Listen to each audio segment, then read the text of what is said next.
Hello, welcome to episode 11 of Dare to Speak, difficult conversations that can change everything. So, in the last 10 episodes, I've talked about myself and I've talked about how I go about helping people with difficult conversations and described really why some conversations are particularly difficult. Today, I'm going to dive into a topic that I recently covered in an article in Best magazine about kitchen sinking. Kitchen sinking is a really important part of why certain conversations become really, really difficult. So, kitchen sinking is when we are trying to have a conversation, make a complaint really, or talk about something that's really important to us, or when somebody is doing that with us. What can happen is instead of sticking to the topic, because we quite naturally get scared or we get anxious or, difficult conversations are hard, often because people have different perspectives, they disagree. And that can feel really unsafe. It can feel like we might be made to do or say or think something that we're really, really uncomfortable with. So, what happens is we try and bolster up our own point of view. And so we add other things. So there's a saying that when somebody's packing, they're taking everything but the kitchen sink. And what that saying is getting at that sometimes when we're packing, and we've all done it, we add more and more items because we think, oh, I just need that thing, and I just need that thing, and I just need that thing. And before we know it, we're over the luggage allowance limit and we're paying extra for excess luggage. In a difficult conversation, what can happen is, say, for example, somebody's making a complaint because the tea towels aren't hung up after they're used.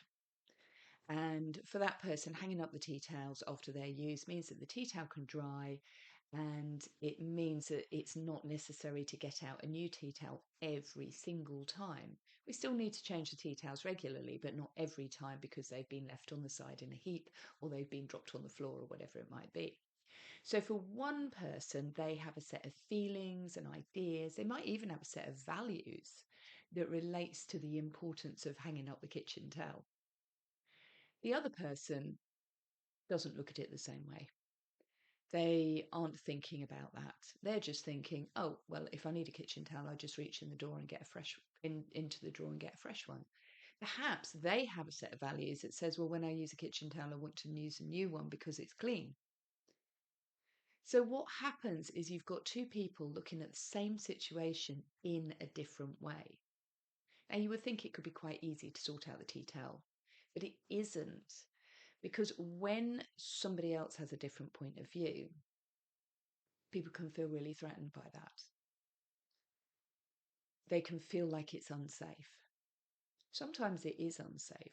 Sometimes we may have been in a situation, it does happen in relationships, it certainly can happen in childhood, it can happen in workplaces, it can happen in all sorts of places where there is somebody who is pushing persuasively their point of view because they've got an outcome or an intention in mind.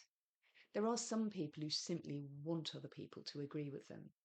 They don't want any kind of dispute or conflict because it affects them in themselves if people don't agree with them. They feel it like rejection. So the reason why people add in, and there's another thing, and I've asked you to put your shoes away, and you never listen to me, and I have to do all the housework, and you never remember to take the bins out. And anyway, when my mother-in-law spoke to me unkindly, you didn't do anything about it. So what happens is that in that moment of conflict, we lose touch with ourselves. We lose touch with what we're actually trying to do. And then extra things come in that overwhelm us. It could be somebody overwhelming us because they don't want to feel shame and embarrassment over the kitchen towel situation, or they don't want to feel they're being told what to do. That's a massive thing that happens. So what happens is they deflect the argument by overwhelm, adding more and more and more things until in the end the original argument is lost. It's just disappeared under the weight of all the things that have now been added. Now, I'm going to move my microphone slightly closer. So when that happens, our ability to recognize it, actually just to notice it as being a thing, that's really the value of this episode. For you to be able, as my cat coming to say hello, for you being able to recognize that, oh, this might be something I do. This might be something I'm noticing the other person doing. And then we can get back to the clarify, communicate, and correct. I wanted to talk to you about hanging up the kitchen towels. I've noticed that we've now strayed into what happened on our holiday or what happened at the weekend. And it's important that we do discuss that, but I want to bring it back to what I'd like to talk about, which is that you and I, we have a difference about how we're viewing hanging up the tea towels. And it would really help things if we could come to some agreement, although we may not agree. It would be good if we could understand each other's perspectives more. Or it could be in yourself, you've realized that you're being defensive and that you are kitchen sinking, that you're adding in another thing. You're becoming more and more furious and outraged. And being able to say to yourself, hold on, is this going to help? Have we done this before? So a very common thing I've seen over years and years of working with people is they will say often the arguments are always about the same things, and often they're about a little thing. But when you deconstruct it, when you talk people through it, when you help them get clarity about what really is happening, it may be that they themselves are being defensive and they're adding in their kitchen sinking to create that sense of overwhelm to get the other person to back off because they feel threatened. Or it may be the other person is doing it and we need to be able to go, hold on, this isn't an effective way to do it. Now, when we look at difficult and toxic relationships, coercion, coercive control, things like that, we can often see this pattern of kitchen sinking happening there. So it can happen in a perfectly normal conversation where we simply get overwhelmed and irate and we want to make the other person back off.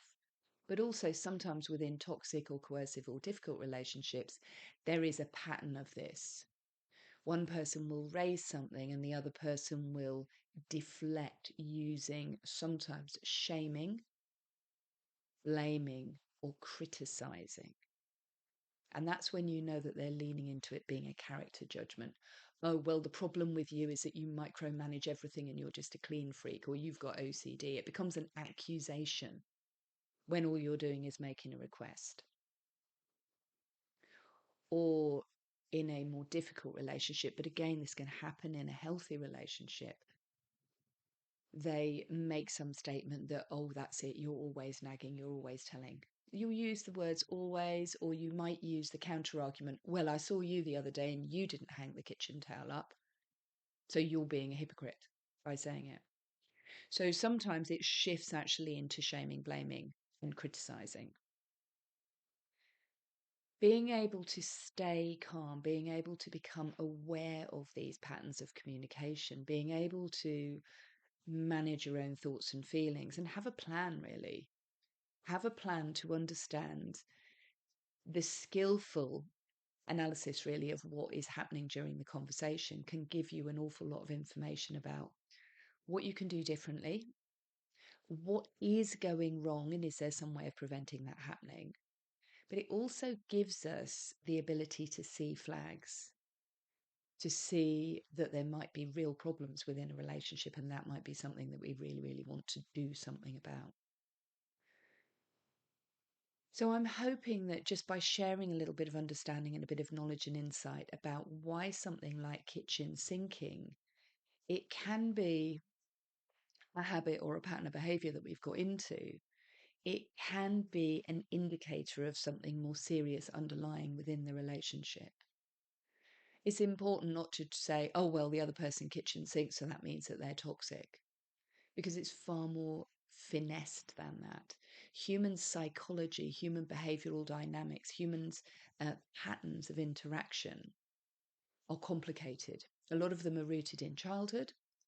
Some of them are rooted actually in the interaction between one person's childhood coping mechanisms and patterns and the other person's childhood coping mechanisms and patterns.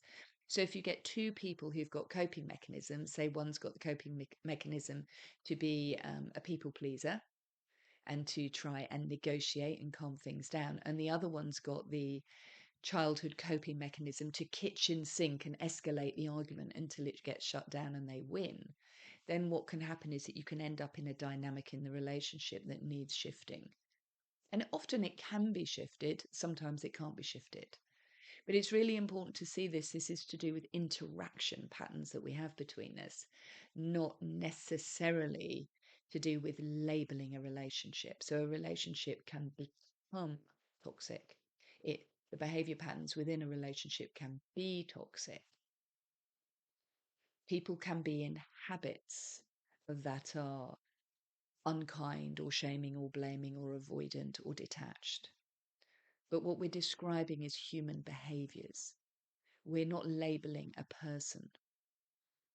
If we label somebody's behavior as being something that we really find difficult to be around, then making the decision to step away from that relationship might seem like a really, really good idea.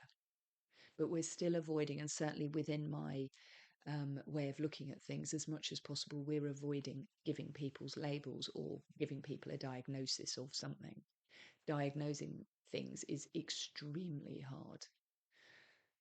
Looking at patterns and working out what we do and the patterns within ourselves and the patterns within somebody else, it's really useful to have somebody who can come in and talk to us about what's going on or just what they notice. And that's the benefit of working with a coach or working with somebody who's got skills to be able to identify in a safe way what might be happening within the communication dynamic. And you can tell a lot from communication. So, if this episode has been useful for you today, if it's resonated in any way, please do like it. I'd really appreciate that. Please do comment. Let me know your thoughts. Let me know what other episodes you'd like me to cover, topics that would be useful for you. And please do share this because a lot of people are sitting in a well of self-doubt and fear and worry about their own behavior or somebody else's behavior. And it's what I see a lot during separation and divorce work when I'm working with people. They've got a lot of questions. They don't know who's the baddie and who's the goodie. And the truth is, nobody's the baddie or the goodie. The situation is unhealthy or it is healthy. Sometimes the dynamic, sometimes it's just the conversation or the conversational pattern. If you need any help, if you're struggling with anything, please do reach out. Please do go to my website, which is www.evestanway.co.uk. You'll see a button at the top which allows you to book a free 20 minutes, half an hour call. Wherever you are in the world, you can book a time and let's have a chat. And even in 20 minutes, we'll be able to do quite a lot to let you know whether or not this is something you need to be concerned about, whether it's a pattern, whether it's something you can work on, or whether maybe it's something as a couple it's handy for you to work on. So thank you so much for joining me today, where we've been talking about kitchen sinking and what to do when a conversation just goes wildly out of control because more and more topics are coming in. This is Eve Stanway with Dare to Speak. Difficult conversations that can change everything. Thank you.